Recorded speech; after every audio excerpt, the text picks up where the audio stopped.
So, what's going on, everybody? Welcome back to the channel where we discuss all things Golf Wang and streetwear. And in today's video, I'm going to be unboxing my brand new pickup from Golf Wang Winter 2021. This should be a bit of a quick video. I actually didn't pick up a lot from this last Golf Wang season, which I'm actually kind of thankful for because it gives me a little bit more money to spend and kind of get a little bit more pieces from the upcoming Golf le FLEUR season. I got officially announced just a couple of days ago, and we also have the official drop coming very soon. So I don't have a lot that I picked up from this last Golf Wang season, so this should be a bit of a quick one. I actually have had this piece in my possession for a little while now. I planned on filming this video a while ago, but around the time when I got this in the mail and I was going to start actually filming, the unboxing for it, lots of stuff happened with Golf le FLEUR where I was making videos on that instead. So I have had this piece for a while, but I do still actually really like it. So I did still want to get out here and show you guys what I got from the last Golf Wang season, but I won't take too much of you guys' time up with an intro. Let's just go ahead and get straight into the video. So like I said, guys, I only got one piece from this last Golf Wang season.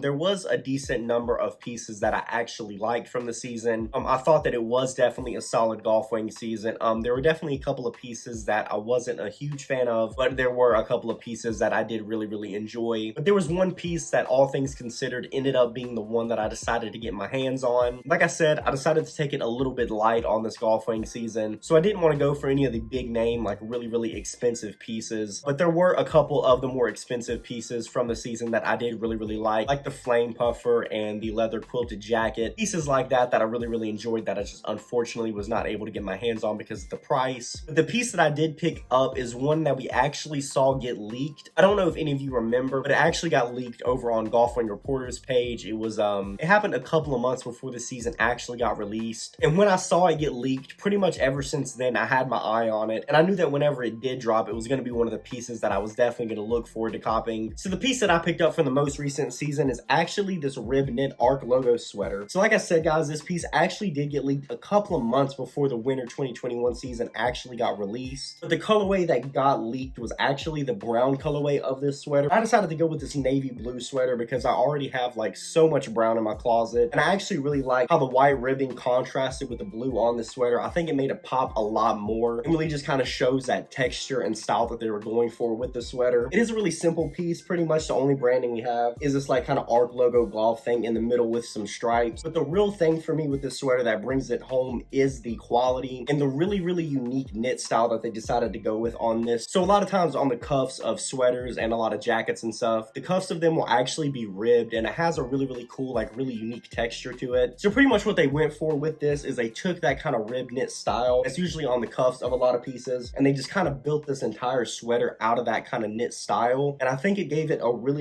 unique texture. Like I said, I have had this piece in my possession for a while now, which means I have worn it a couple of times actually, and due to the kind of rib knit that they decided to go with on the sweater, it makes it a really comfortable sweater. So like, I absolutely love wearing sweaters, especially in the fall and the winter and things like that. I think all sweaters are like really comfortable, but the rib knit on this sweater is really stretchy, so like it like completely conforms to your body, if that makes sense. There's like absolutely no resistance like when you wear this sweater, which I know sounds like really weird, and it's hard to explain if you haven't like worn it or anything like that, but it just kind of like fits to your body and kind of moves with you. I know that probably sounds like so stupid, but if a couple of you guys have also got your hands on this sweater, you probably do know what I'm talking about. But this is a really comfortable sweater. I think, like I said, the contrast with the blue and the white on this sweater make it look really nice, and I think the brown one is beautiful as well. It's a really simple piece, and actually, believe it or not, as much as I love sweaters, it's been a while since I actually got my hands on like a long sleeve sweater. A lot of the sweaters and stuff I've been buying recently have been like sweater vests and stuff like that, so I was in the market to get another long sleeve like kind of knit sweater, and like I said, I had my eye on this for a couple months, so it was just an absolute no-brainer for me. And a lot of people probably wouldn't consider this like a standout piece from the Winter 2021 season, but I do think it's really nice, a really solid piece, and I'm definitely really happy that I got my hands on it. It's just one of those pieces that you can throw on with like so many different fits, and there's also just so many different ways that you can wear this sweater. You can dress it up, you can dress it down. Really nice quality piece. Really happy that I got my hands on it. But yeah, guys, like I said, not a super duper long video. I did only get my hands on one piece from the Golf Wang season because I was anticipating the Golf le FLEUR season to come soon. So like I said, I took it a little bit light. Do stay tuned for more Golf Wang content and also a lot more coverage on the Golf le FLEUR brand. I do plan on getting my hands from at least one piece and maybe two pieces from the upcoming le FLEUR season, depending on how things go. So just stay tuned for an unboxing and review of those as well. But in the meantime, guys, comment below and let me know what you guys guys picked up from the last Golf Wang season. Let me know some of your favorite pieces and also maybe some of your least favorite pieces as well. I would love to hear your thoughts. But with that being said, guys, I think that's going to wrap this video up. Thanks so much for checking this out. And as always, if you like this kind of content and you would like to see more, definitely like this video and subscribe to the channel. I have a ton of golf and streetwear content coming moving forward. That'll do for this video, guys. Thanks so much for checking us out. I'll see you in the next one.